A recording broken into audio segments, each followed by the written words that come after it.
We're now going to use our tidal curve for Victoria, set up for the 16th of October, to solve a common problem. Let's imagine that to leave Victoria Harbour, we have to cross an area that dries 1.7 metres above chart datum, a drying height. In order to cross that, we need at least 1.7 metres, just so that that area of land is covered by the tide, but then we also need the amount of water it's going to take for our boat to float over the top of it. So we need to calculate how much water we need first. To do that, it's often best to look at the calculation step by step. So first of all, on this area of the provided sheet, we look at how much water the boat's going to require. So the draft of the boat is 1.2 metres. For safety, we want a clearance of 1 metre at the very least. So in total, those two numbers added up, we want a total draft, a total amount of water we require of 2.2 metres.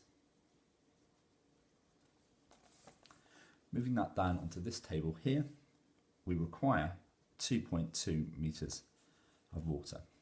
Because it's a drying height, we're going to add the drying height to that, so the 1.7 metres. And you can see that in total, the tide that we're going to require over chart datum is going to be 3.9 metres. Now, you're not always going to have a table like this, so it's best to draw a picture.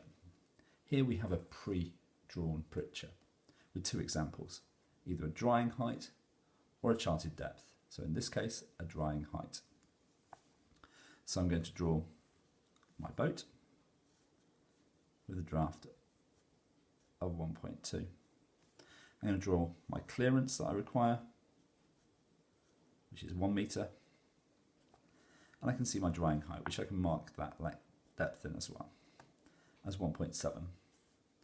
And you can see here, we add these three numbers together.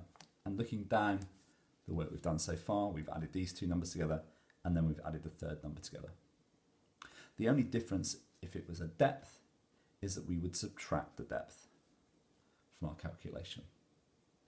Now we know that we require, either by this method or by this method, 3.9 metres.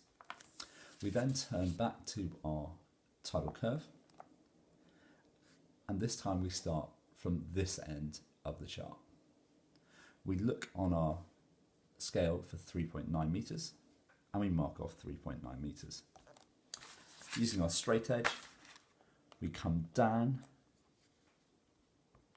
to join the straight line, and we come across. I'm going to draw a line all the way across. And you can see that that line crosses the curve in 2 points. And I'm going to come down from both of those points.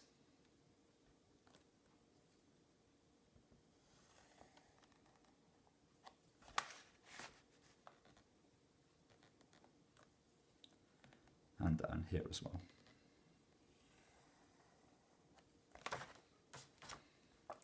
Now, as this extends further than we've currently put times in, we can extend the times on.